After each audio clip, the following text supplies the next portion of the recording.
Round of applause, Mr. Dwayne Ross.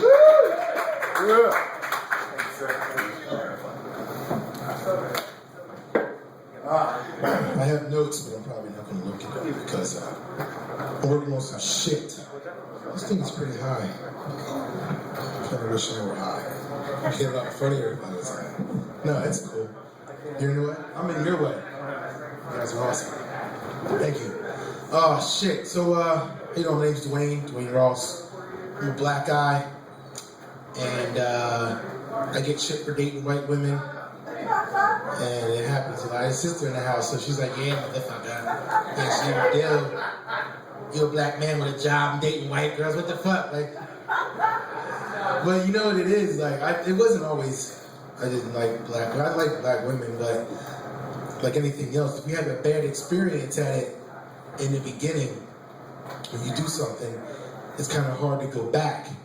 So I think a part of what happened to me was I made a huge mistake of, it's kind of hard to talk about because it's real and it's scary. I did a bachelorette party for a coworker of mine. And it got kind of wild. I didn't realize, like, when guys go to a strip club, you gotta just sit there, you gotta sit on your hands, you have to be behind the couch.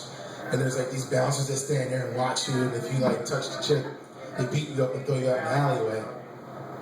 But for a women's strip club, apparently it's a lot more relaxed, and they can grope the shit out of you and basically rape you on stage. And it's really scary. I didn't know it was gonna happen. So here's the story. I'm at work, and this girl's like, hey, a friend of mine's she's getting married, it's a bachelorette party. Would you mind come doing, 20 minutes or whatever? This was years ago. A lot less fat cells on me. So I agreed, a couple $100, can't hurt. And I get there, and everything was fine for the first 15, 20 minutes. And then it just got weird. And this girl walked up and just ripped my shorts off. I had no underwear on. That was mistake number one. Take a note, if you're ever gonna do a striptease for a chick, keep underwear on, give them like a second layer to get through. So this chick is like yanking on my penis, my dick. Sorry, there's kids in the house, but it sounds better when you say dick. She's yanking on my dick like it was the Last Supper. And it was like that was the last meal she's gonna get, was what's gonna come out of it. And it wasn't sexy, it hurt. It really hurt. Like I was bruised, like physically and mentally. So, and then I got over it, and I had a couple more shots, and I kept going.